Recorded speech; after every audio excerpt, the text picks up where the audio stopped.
आपके खिलाफ ऐसे स्टेट का मुकदमा करा सकता हूँ, आपको पता है। सीओ साहब को भी, सीओ साहब और आप पर दोनों मुकदमा करा, डीएम साहब पे भी 1 मिनट लगी कराने में, बहुत छोटा सा काम है मेरे लिए, चुटकी भर का। आप चाहोगे मुकदमे में फंसना, ये अच्छा नहीं है।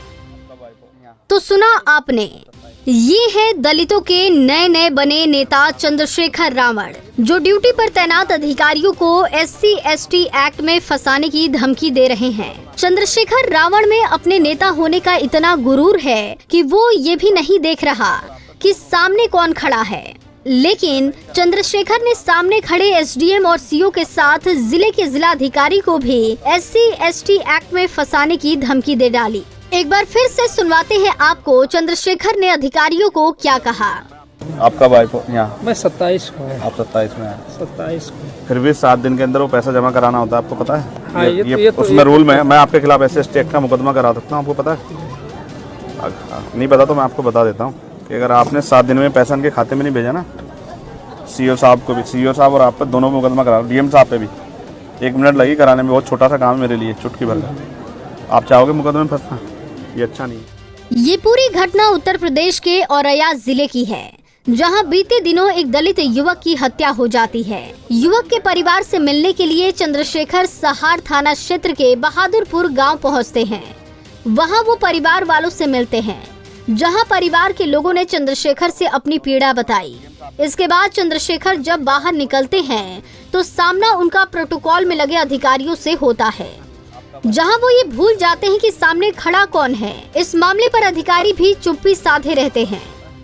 जिस SC/ST एक्ट में अधिकारियों को फंसाने की बात चंद्रशेखर कर रहे हैं, वो एक्ट दलितों की सुरक्षा के लिए बनाया गया है, लेकिन आए दिन इस एक्ट के दुरुपयोग का मामला सामने आते रहता है। हाल ही में सुप्रीम कोर्ट ने भी इस एक्ट के दुरुपयोग पर चिंता व्यक्त की थी, लेकिन चंद्रशेखर रावण तो खुलेआम इसकी धमकी दे रहे हैं। आपको आसान शब्दों में बता देते हैं कि SC/ST एक्ट क्या है, जिसकी बात चंद्रशेखर कर रहे हैं। SC/ST एक्ट 1989 में समाज के पिछड़े वर्ग की सुरक्षा के लिए लाया गया था।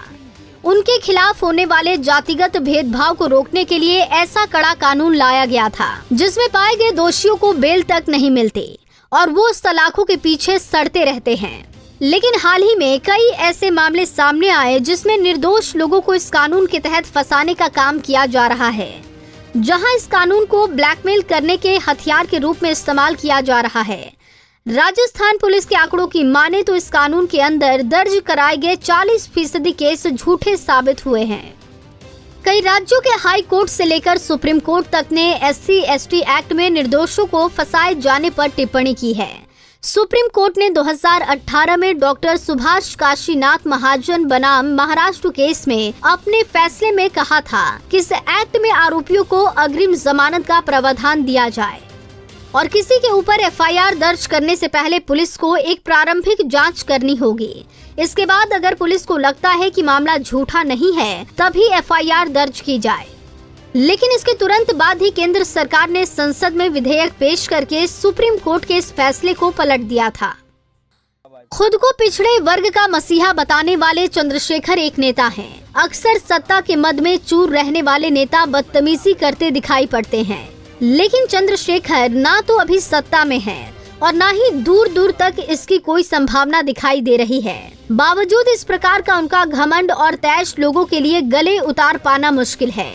सरेआम इस तरह का तमाशा खड़ा करने से अच्छा ये होता कि अगर वो पीड़ित परिवार को सांत्वना देकर सचमुच में उनकी मदद करते, लेकिन बंद कमरे में सांत्वना देने से चंद्रशेखर की राजनीतिक रोटी कैसे सेकते? आखिरकार उनकी भी कुछ राजनीतिक ख्वाहिशें हैं। हमसे जुड़े रहने के लिए हमारे YouTube चैनल को सब्सक्राइब करें और नई वीडियो की नोटिफिकेशन के लिए बेल आइकॉन को दबाएं। अगर आप ये वीडियो Facebook पर देख रहे हैं तो लाइक जरूर करें और ज्यादा से ज्यादा शेयर करें। धन्यवाद।